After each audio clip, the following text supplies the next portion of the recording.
Hello, and welcome to Temperament from the Beginning, a series of short, informal conversations with experts in the temperament field. Sharing these conversations is a way to encourage continued research in the temperament field. It's also a way to capitalize and capture the words and works of veterans in the field. This particular conversation is with Dr. Sean McDevitt. Dr. McDevitt is a child and family psychologist based in Scottsdale, Arizona. He is in full-time private practice, seeing children, adolescents, and adults with emotional and behavioral issues. He received his master's and doctoral degrees from Temple University in Philadelphia, Pennsylvania. Dr. McDevitt became interested in temperament differences in 1975 and has worked with various colleagues through the years. Notably Dr. William Carey and Drs. Alexander Thomas and Stella Chess, in the development of questionnaires used to assess infants, children, and adults in clinical practice. He and Dr. Carey have published 5 books on temperament for professionals. In 1996, he co-founded Behavioral Development Initiatives, a project dedicated to providing information about the importance of temperament individuality to the professional and parenting public. BDI hosts the Temperament Consortium, a group of over 400 professionals in 23 countries who are interested in teaching, research, and practice using temperament concepts. So before we get started, welcome, first of all. Hi, Lori. Thanks for having me. And I'd like to ask you first, what is it about temperament that has kept you in the field for 45 years? Well, the idea of temperament and individuality in particular takes me all the way back to my family of origin. I was raised in a large Irish Catholic family where everyone was unique. We all looked and acted differently, even though we lived in the same household, had the same parents, and were raised with the same rules and expectations. Even now, so much later, you could put the 5 of us in a room of 50 people, and no one could tell or guess that any 2 of us were related to each other. So the idea that individuality was somehow inborn made perfect sense to me. The fact that temperament had begun to be studied in psychology attracted me to the field. It validated something that I'd known all my life. It was exciting to discover that temperament match or mismatch often changed how children and caregivers related to one another, and that problems related to it even accounted for the development of some behavior disorders. Ever since then, I've wanted to learn more about temperament and let other professionals know about it too, so that they could use the ideas in their work. So can you share with us a bit of the beginning of your story? Well, my career in temperament started when I met Bill Carey. He was a pediatrician in the Philadelphia area who was one of the first to recognize how temperament could be used in clinical practice. Bill had developed a brief questionnaires for infants that replaced the long, semi-structured interview that had been used to assess temperament traits in the original studies. I was a graduate student at the time at Temple in Philadelphia, taking a seminar on infancy as part of my doctoral program. Bill was invited to be a guest speaker to the seminar. After listening to his talk, I was excited about measuring temperament and wrote Bill a letter saying that I liked what he was doing, but that his questionnaire was not really very good because there were no data on reliability or validity. I said in the letter that I knew something about psychometrics and offered to help him, quote unquote, fix it up. I still can't believe that I had the audacity to do that. But Bill called me right away, and I went to his office, and we began to work together to revise his questionnaire and later develop an early childhood questionnaire using his patients as a standardization sample. As it happened, the pediatrics office that Bill practiced in was only a few blocks from my apartment, so it was easy to spend time together. Eventually, we started working with other colleagues, and we developed the 5 questionnaires now known as the Carey Temperament Scales. Later on, I met Alex Thomas and Stella Chess, who were conducting the original longitudinal study, and began to work on the adult temperament questionnaire based upon some questions and data that they had collected when their subjects were young adults.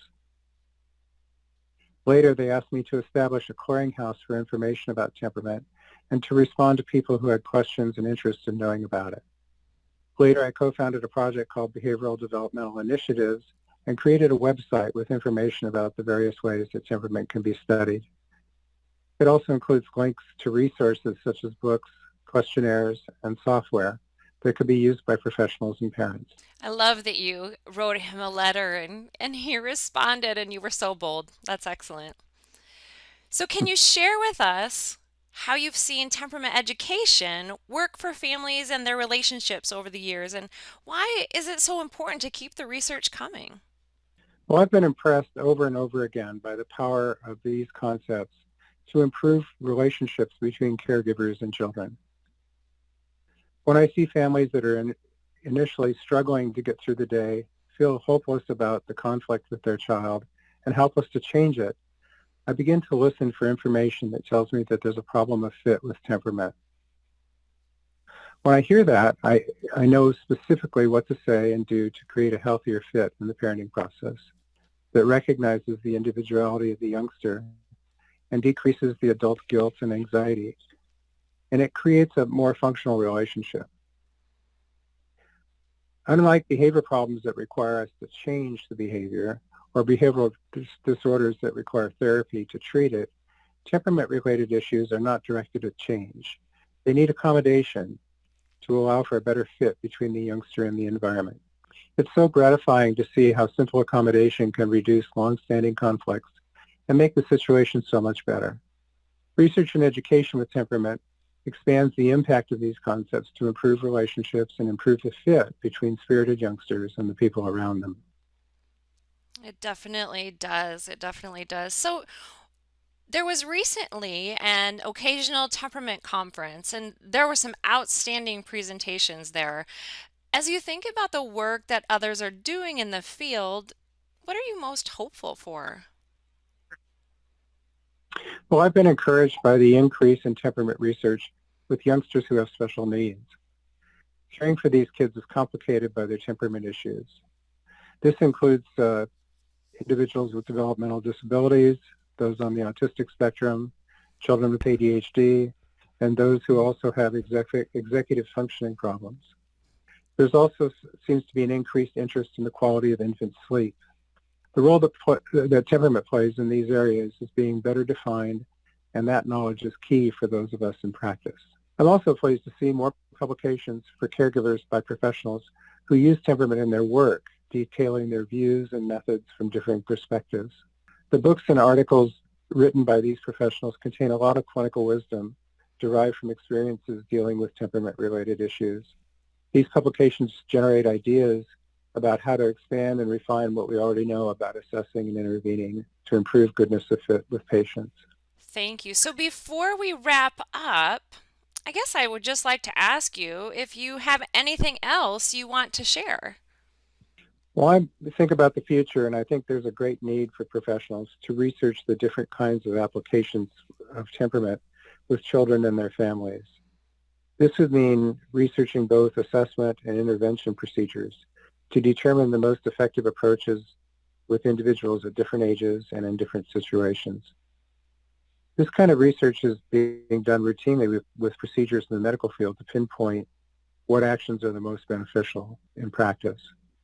Temperament is not a disorder, but the same principles would apply to researching the key things that can be done that create a better goodness of fit that we're all looking for. If some of the existing approaches could be validated for use by clinicians, they could be more widely used to help others. Yes, they definitely could. And that brings us to being able to say we want to draw your attention back to the Behavioral Development Initiative's website. And this site is full of excellent resources for both researchers and clinicians. So please take a moment to browse through them and think about how you might be able to utilize or share them with others. And in particular, you can find both Dr. McDevitt's and Dr. Carey's work in the available links and downloads. And thank you for listening to Temperament from the Beginning.